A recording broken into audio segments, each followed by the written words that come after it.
안녕하세요. 돈이 되는 투자입니다. 오늘 정말 의미 있는 하루네요. 2022년 12월 31일 한 해를 마무리하는 글을 하나 썼습니다. 회계를 모르고 어떻게 경영을 하는가. 이나모리 가조 회계 경영이라는 이 책을 읽으면서 느낀 바를 좀 글로 남겼습니다. 60여 년간 단 한 번도 적자를 내지 않는 기업의 비밀. 교세라 창업주 이나모리 가조 회장 회계 경영이란 책입니다. 상당히 뭐 어떻게 보면 재미없어요. 그냥 뭐 뻔한 얘기일 수도 있어요. 회계를 모르는 사람이 어떻게 경영을 한단 말인가. 근데 요즘 들어서는 저는 이게 뼈 때리는 듯이 더 깊이 다가오는 건 왜인지 모르겠습니다. 자, 손대는 사업마다 성공으로 이끈 경영의 신 이나모리 가조가 알려주는 기업의 성장 전략, 고수익 기업의 해법. 진심이 담겨 있어서 전 좋은 것 같아요. 이분은 마음을 담아서 글을 남기더라고요. 저도 제 글에 좀 마음을 담으려고 노력을 했고 이번 이 글에도 단순히 책 리뷰가 아니라 좀 저의 경험과 저의 생각을 좀 담으려고 노력을 했어요. 예. 회계를 전혀 모르던 창업가였대요. 이나모리 가조 회장님이. 근데 인간으로서 올바른 것을 추구하자 이 원칙에 따라서 회계를 이해해 가면서 수립한 원칙을 책으로 엮은 겁니다. 이 초판일이 2000년도에요. 닷컴 버블 광풍이 한 차례 세상을 뒤흔들었던 시기 상당히 올해와 오버랩이 많이 됩니다. 그래서 더 의미가 큰 것 같아요. 그래서 지금 2022년 6월 올해 중순에 저희 회사 비전 크리에이터의 매크로 리포트를 통해서 올해를 뭐라고 규정했냐면 닷컴 2.0의 시기라고 규정했었습니다. 그래서 힘들 거라고 뭐 나름 전망을 했었고 그만큼 2000년도 출판된 이 회계 경영이란 책의 의미가 좀 더 크게 다가오는 것 같아요. 많은 기업들이 지금 성장과 수익성 이 두 가지 사이에서 고민하고 있을 겁니다. 이런 창업가들, 유니콘을 꿈꾸던 플랫폼 스타트업 대표님들이 이게 회계 경영이라는 책을 꼭 읽어봤으면 합니다. 그래서 핵심 포인트를 좀 정리를 해드리고 하려고 이 영상을 남깁니다. 어쩌면 우린 지난 2008년 금융위기 이후에 좀 성장에 중독된 시대를 살아왔는지도 몰라요. 제 생각입니다. 빠른 성장하면 빠르게 기업 가치를 키울 수 있고 누군가는 언젠가는 그 다음 성장을 믿어주고 투자금이 들어오고 말 거야 라는 이런 희망, 회로를 돌리면서 살아왔는지 몰라요.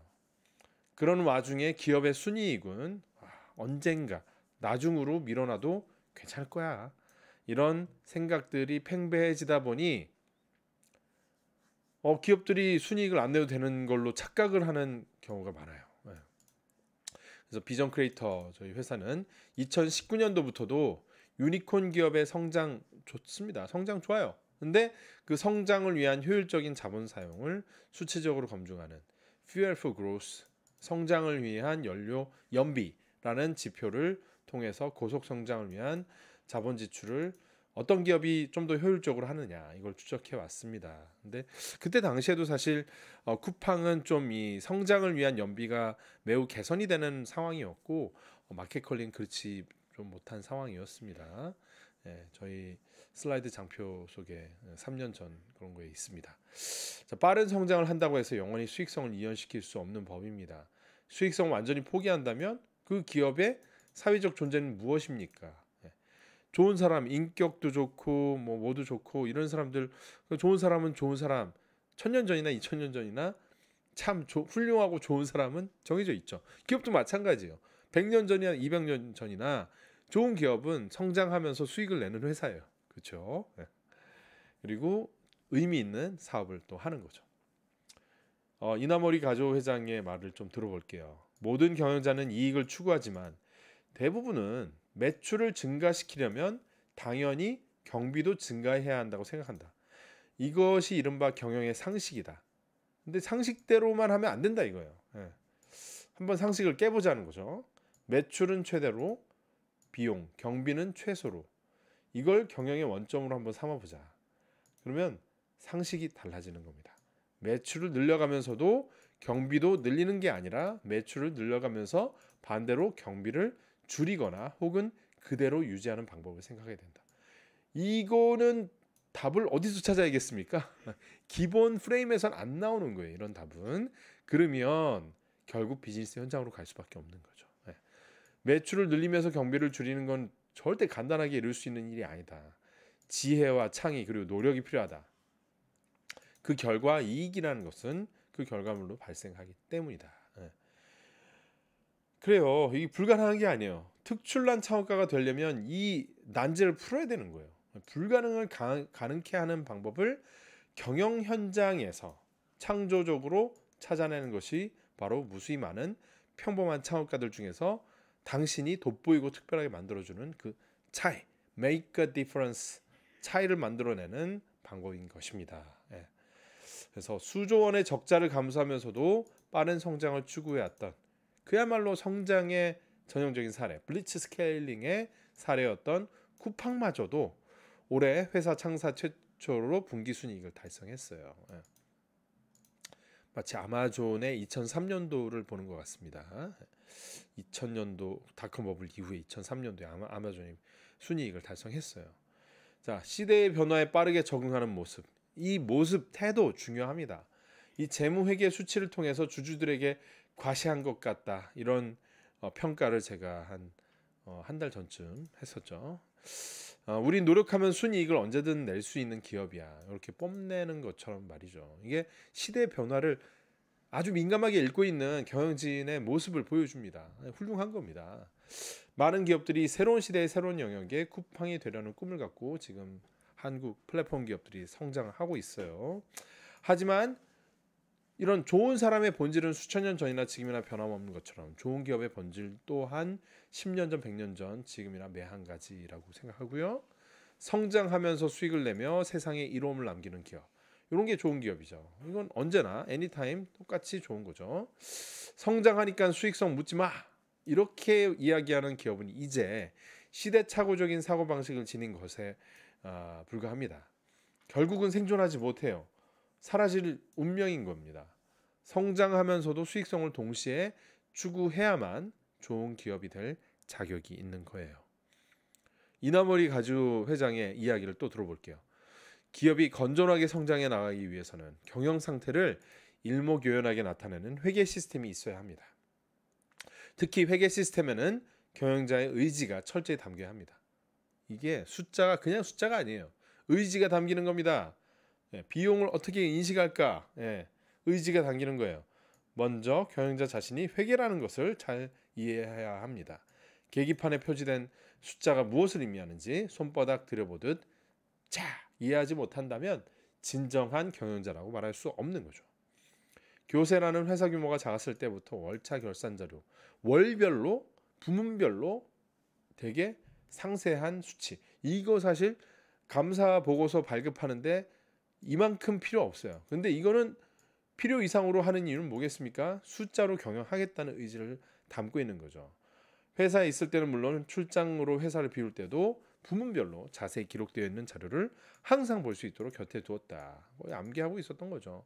부문별 매출과 경비 내용을 많이 보고 있으면 그 부문의 실태가 마치 그 부문장으로부터 설명을 듣지 않더라도 숫자를 통해서 소설처럼 한눈에 보였다는 거예요. 숫자 뒤에 비즈니스가 보이는 그 단계까지 가야 되는 거죠. 이게 진정한 경영자의 모습입니다. 회계를 모르면 경영하지 말라는 얘기를 이래서 하는 거예요. 저렇게 숫자 속에서 비즈니스가 보이고 비즈니스 속에서 숫자가 보이고 이게 왔다 갔다 가능해야 좋은 경영자라는 거죠. 그런데 많은 기업들이 그렇지 않습니다. 저희가 투자한 기업 중에서 이제 뭐 30개가 가까이 많은 기업에 비상장 스타트업에 투자를 했습니다. 그런데 물론 그러니까 다양한 회계적 이슈 맞닥뜨리게 되죠. 근데 올해 겪었던 최악의 회계적 이슈를 지녔던 기업은 말이죠. 회계감사 결과가 의견 거절이 나왔던 경우가 있습니다. 가슴이 아픈 일이었죠. 근데 참 이게 의견 거절이 나기가 쉽지 않아요. 사실은 이게 웬만큼 나쁘지 않으면은 이 정도가 안 나옵니다. 그러니까 진짜 그냥 엉망으로 회계 관리 시스템을 해서 그냥 시스템이 아예 없거나 아니면 극도로 회계법인의 감사에 비협조적이어서 감사인이 마땅히 알아야 될 정보조차도 받지 못해서 그냥 좋든 나쁘든 나는 그냥 알 수가 없는 상황이다. 그러면 의견 거절 줄 수밖에 없는 거예요. 협조를 안 해줬으니까. 근데 사실 회사가 회계 관리를 기본적으로 하면 이 두 경우에 다 속하면 안 되는 거죠. 예, 회계 감사 의견 거절이 나왔다는 얘기는 정말 그야말로 경영자로서 최악의 모습을 보여주는 거라고 할 수 있어요. 기본적인 소양이 안 됐다는 거죠. 그만큼 중차대한 이슈입니다. 상장 기업이었으면 상장 폐지되는 거고요. 주주들로부터 집단 소송도 받을 수 있는 심각한 이슈인 거죠. 쉽게 보면 안 돼요. 근데 많은 스타트업 또 초기 창업 기업들이 우리는 초기고 우리는 스타트업이니까 요 정도는 넘어갈 수 있겠지 이렇게 편안하게 생각하는 경우가 있어요. 그런데 경영의 기초인 회계관리에서 심각한 불신이 발생하면요, 투자자들이 기다리면 안 된다고 저는 생각해요. 예. 아니 사업은 더 불확실합니다. 더 어렵습니다. 예. 혁신을 만들고 비즈니스 성장시키는 건 회계 관리보다 10배, 20배 어려운 거예요. 거꾸로 얘기하면 회계 관리도 못한 회사가 어떻게 그 어려운 난제들을 풀 수 있겠냐 이거죠. 기초에도 제대로 하지 못하는데 기초가 튼튼해야지 투자자 입장에서도 편안히 잠잘 수 있는 투자를 하는 거죠. 그래서 저희는 투자금 회수를 결국 했어요. 예. 기초가 흔들리는 기업은 결국 위태해지게 될 수 있다. 이건 마치 자연의 섭리 같은 겁니다. 예. 도덕경에도 나오죠. 이런 얘기.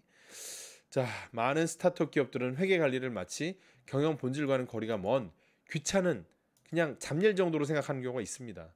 그래서 얼마 전에 어떤 기업 대표로부터 충격적인 비유를 들었어요. 회계 감사 받는 게 마치 내일 시험인데 시험 공부할 시간에 책상 정리 열심히 먼저 하라는 것처럼 느껴진다. 회계 감사를 책상 정리 정도로 이제 이야기를 하셨어요. 그래서 제가 반박하면서 기업의 회계 관리는 책상 정리가 아니라 시험 과목 중에서도 가장 중요한 기초 과목입니다. 다른 과목은 점수로 성적이 매겨진다면 요 회계 관리라는 요 과목은 yes no 퀘스천인 거죠. 꽈락이 나오면 그냥 끝나는 겁니다. 필수 과목인데 꽈락이 되면 전체 그냥 응시 자격을 박탈당하는 그런 중요 과목이라고 하면 목숨 걸고 이것부터 열심히 해야 되는 거죠. 이것부터 매출 하나 더 못 내더라도 회계 관리가 더 중요한 겁니다. 절대로 부수적인 게 아니에요. 자, 그러면 회계 감사 받으려면 제가 회계 원리도 공부해야 되고요. 이 회계 감사에 대응하는데 시간적 부담으로 사업 본질에 충실할 시간이 뺏깁니다. 억울합니다. 근데 전 그랬어요. 이제 경영자라면 당연히 중급 회계는 필수적으로 공부해야 됩니다. 그것도 모르고 사업하면 범죄입니다. 이나모리 가족의 회장도 그 얘기를 하는 거예요. 깔끔하게 회계 관리하는 거 회사가 정도 경영하는 기본의 기본입니다. 분식해놓고 나 몰랐는데요 이러면 이거 소용없습니다. 이미 범죄를 저지른 거예요. 회계는 주주와의 숫자를 통한 객관적인 소통입니다. 이 소통이 금이 가면 아무것도 안 돼요. 성장 스토리, 혁신적 기술 개발 다 좋은데요. 이 회계 수치에 있어서 중대한 오류가 있으면 신뢰의 근간은 한순간에 무너지는 게 원리입니다. 특히 외부 투자금을 많이 받았다면 최대한 빠른 시기에 외부 회계만 감사를 받아서 수준 높은 회계 관리 시스템을 갖는 게 좋은 거예요. 나쁜 게 아닙니다. 불편한 거요? 아닙니다. 마땅히 알아야 될 의무 교육입니다. 꼭 알아야 돼요. 중급 회계 모르면 안 돼요. 자, 저희는 이제 창업가의 사업에 실질적인 도움 주고 남들보다 좀 더 빠르게 창업가의 미래 비전을 믿어주려고 노력하는 그런 기업 문화 갖고 있어요. 하지만 그만큼 우리가 투자한 기업과 창업가분들이 기본에 충실 그리고 정도 경영을 하길 간절히 바랍니다. 회계관리 그 중에 하나고요. 그래서 창업 초기부터 투명한 회계관리 시스템을 구축하길 저희는 응원드리고 도움 드리려고 하고요. 그렇게 해놓으면 나중에 어떤 회계사가 와서 감사를 하더라도 편안하게 그냥 손쉽게 대응하고 감사 보고서 적정 의견이 그냥 뚝딱 나오게 되는 거죠. 사실 감사 의견 적정 받는 게 목표가 아니에요. 이건 기초죠, 기초. 우수한 회계 시스템을 갖추고 거기에 경영 철학을 숫자에 담는 그런 과정이 필요하고요. 이게 두 가지 방향으로 가겠죠. 회계를 잘 아는 창업자가 그 혹하기 쉬운 유혹이 뭐냐면 주주들에게 현실보다 더 좋은 모습 보여주기 위해서 회계적인 포장을 하는 그런 경우는 안 됩니다. 이건 회계적인 지식으로 나쁜 방향으로 가는 거죠. 회계를 잘 이해하는 경영자에게 오는 유혹입니다. 이 유혹에서 벗어나야 됩니다. 오히려 냉정하게 숫자를 통해서 회사의 실질적 경영 효율이 재무 수치로 그대로 드러나게 회계는 최대한 보수적으로 관리해야 됩니다. 사업적 비전 최대한 공격적으로 좋습니다. 기술 혁신 미래지향적으로 하세요. 좋습니다. 하지만 재무회계를 혁신적으로 하면 안 돼요. 그러면 사고 납니다. 그 재무회계는 최대한 보수적인 관점을 지녀야 합니다. 숫자는 보수적으로, 비전은 원대하게, 그렇게 가는 겁니다. 전자상거래 플랫폼 기업들 대부분 요즘 이러죠. 우리 업계는요, 애초에 현금을 태우면서 성장하는 사업이에요. 예.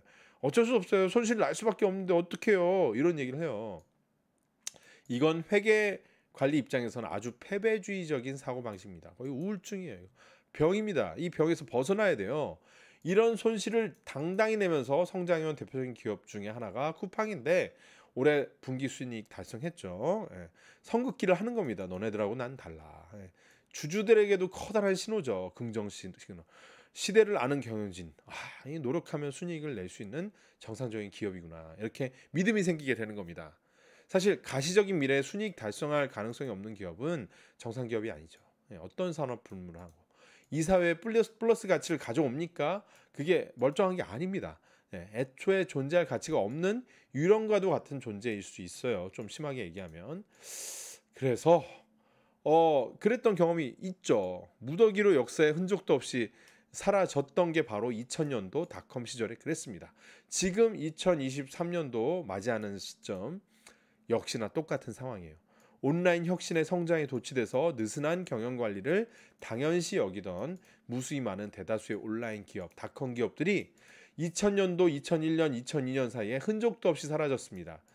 전체 경제 파이에 비하면 그들 기업이 차지한 비중이 크지도 않았기 때문에 그런 창업가 기업들이 소리 소문 없이 사라진다고 해도 별 문제가 안 되는 거예요. 수십 년 지난 지금 그냥 닷컴 버블 시기의 버블 정도로 기억할 뿐입니다.